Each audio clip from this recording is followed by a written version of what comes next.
Thank you, Dr. Garfin, distinguished guests, and of course the families, friends, colleagues, everyone here today. Thank you for the opportunity to speak. I also want to extend a special thank you to one of my friends and classmates, Dan Schmitz, for encouraging me to write this speech in the first place. So every year around Valentine's Day, The Atlantic publishes a 1958 letter from John Steinbeck, who was writing to his son Tom, who had very recently fallen in love. I first read the letter in college when I was, not coincidentally, in love for the first time. And Steinbeck begins by validating his son's feelings. First, he says, if you are in love, that's a good thing. That's about the best thing that can happen to anyone. Don't let anyone make it small or light to you. He goes on to caution that there can be several different kinds of love. One is a selfish, mean, grasping thing that capitalizes on love to exalt the ego. It can corrode you and your relationship over time. The second kind, and I'll quote Steinbeck here, is an outpouring of everything good in you, of kindness and consideration and respect, and the recognition of another person as unique and valuable. This first kind can be poisonous and depleting. The second, however, can unleash a wellspring of courage and strength and even wisdom you never thought you had. Some of us, I hope all of us, have heard a version of this advice from a relative, a mentor, or a friend. It is pure and wise, delicate in its cautions, and resolute in its affirmations.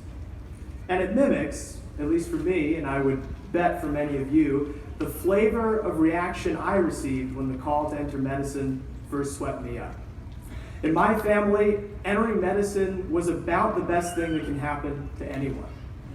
My parents rarely passed, and still do rarely pass, on an opportunity to recount the preciousness of my career choice and its purest expression as sacred. Advice from family and friends followed suit. Save for a few elderly physicians galled by the shift to electronic health records, I was cautioned to avoid doing it for the money or for personal fame. Motives that alone can turn the pursuit into the selfish, mean, grasping thing Steinbeck describes. I can't help but wonder how Steinbeck's letter would have read had it been about embarking toward marriage rather than falling in love. Because in most circles, marriage tends to draw a more practical and concrete menu of advice. Never go to bed angry. Don't wait to be asked to take out the trash. Put the toilet seat down. An argument won is a Pyrrhic victory. I'm sure the married people in the audience can think of many more than I can. The point is not that marriage is less worthy of unbridled encouragement than the first blooms of love. Perhaps Steinbeck would highlight the opposite. And likewise, transitioning from the salad days of medical school to the eat-when-you-can days of residency is in many ways exhilarating. But in going through the last 4 years together, we've all come to understand that graduation means greater exposure to the full bore of physicianhood, the good and the bad. And success will require an orchestra of instruments where thus far a spirited quartet might have sufficed. Putting aside the enhancements in paperwork volume and shift length a residency bestows, what do I mean by the full bore? To explain, I want to paraphrase one of the great contemporary physician writers, the ever insightful Dr. Atul Gawande. Gawande perceives doctors to be triangulated by three truths: that healing is an art, medicine is a profession, and healthcare is a business. We enact all three when we don the long white coat and begin to sign our names MD. These vectors seldom run parallel to one another in the traditional model of American medicine. The ongoing challenge for us and the rest of our generation of physicians is to do our part to align them. That's the full bore. It is understanding not only how we get paid to care for patients when they are sick, but how to advocate for a system that rewards keeping them well. It is perfecting your surgical skills and the patient conversations you hold in deciding when to deploy them. It means interrogating your implicit bias in medicine, the invisible ink printed deep in the mind that may lead us to treat people differently based on skin color, gender, ethnicity, sexual orientation, and other traits. This is as true in our interactions with patients as it is with fellow clinicians. And as several of my colleagues have taught me, reducing its interference at scale is much trickier and more intellectually demanding than it seems. The full bore demands transdisciplinary thinking and clinical humility, enough to appreciate how access to stable housing, nourishing food, clean air and water, reliable transportation, safe neighborhoods, committed teachers and well-funded schools, loving parents and supportive partners can be orders of magnitude more powerful than drugs or procedures in restoring and maintaining health. It is understanding that a part of a patient's quality of life, especially our very sick patients, is their experience in your clinic, on your ward, or in your operating room. This is a steep climb uphill when you're fatigued and rushed and emotionally spent. So I want to add a fourth truth, or vector, to Gawande's 3, that physicians are emotional beings.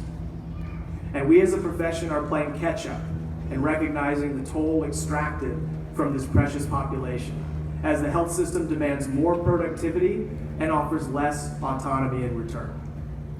I imagine most here are familiar with the term physician burnout. It was first described in the literature in 1974 as a syndrome of cynicism, exhaustion, and waning effectiveness at work. Almost 4 decades later, in 2011, Dr. Tate Shanafelt over at the Mayo Clinic conducted the first large-scale study of burnout across all the specialties. Nearly half the physicians canvassed reported at least one symptom of burnout, a higher proportion than any other customer-facing industry in the US and any other health system in the developed world. Since then, a wave of observational studies has linked physician burnout to worse care experiences and worse care outcomes for patients. This is to say nothing of the devastation burnout has wrought on physicians, where rates of depression, anxiety, and suicide supersede those of the populations they treat. This is the full bore.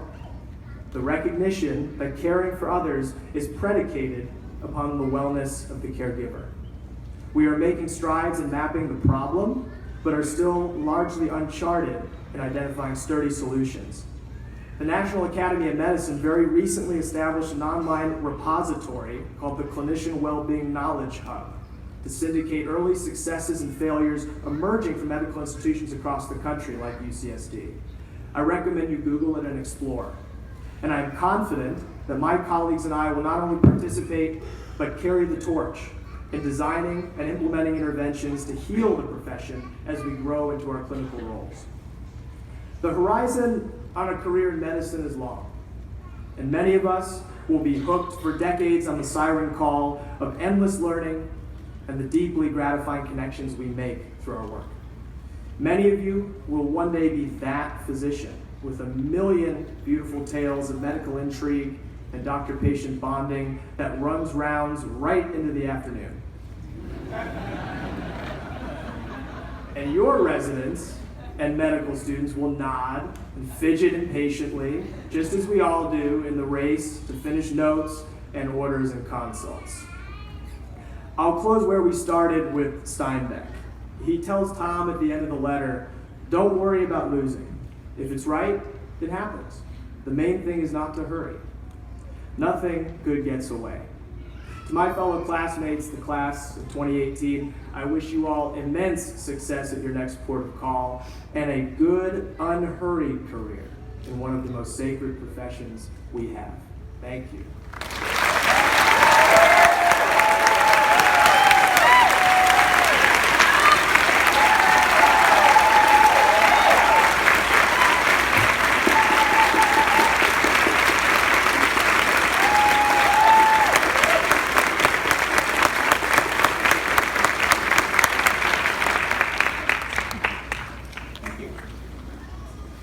It's now my distinct pleasure to introduce our commencement speaker.